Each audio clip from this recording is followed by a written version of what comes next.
challenge you on one element. That while you speak about your social indicators time and again, there are those who will say the political culture of Tamil Nadu has been marked by corruption, and this is true of other southern states as well.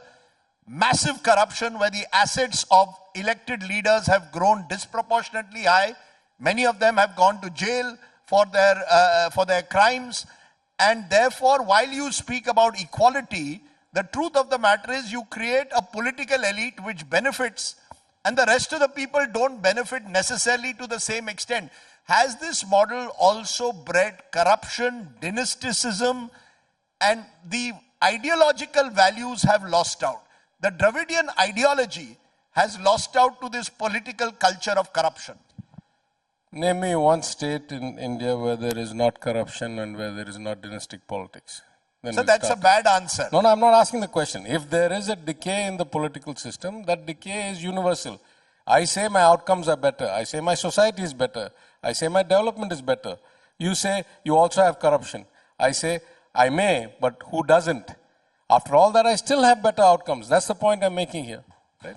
No, because when I ask those who, the Narendra Modi supporters, say Narendra Modi has tried to build a Gujarat model which he has tried to make as corruption-free as possible.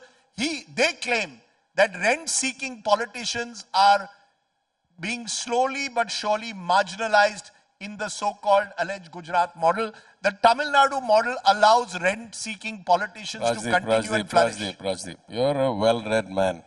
I doubt it is possible that you have not read the Supreme Court judgment on the electoral bonds and who the donors were and when the timing of the donation was.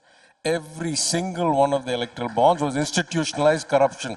It was either immediately after a tender, immediately before a tender, immediately after getting a ED notice, immediately after being called by the CBI. If there has been the history of institutionalized corruption in any democratic country in the world, the electoral bonds is a prime example. What are you telling me about who's eliminating corruption? Let's not go into all these, any thoughtful person will say that corruption is a problem, but it's a problem universally. It's not as if it's only a problem in developed states. Corruption is a problem every state, everywhere. Or it's not. You also benefited from, sir, you also benefited from electoral bonds. Electoral bonds also came to the DMK. No, that's my point. My point is that DMK got 500 crores or something. They got 8,000 something crores. And they've got PM Cares, which they say is not a government entity, but is also controlled by the PM, and is not called the Prime Minister's name. It's called Prime Minister Cares, but it's a private entity, not subject to RTI, not subject to audit.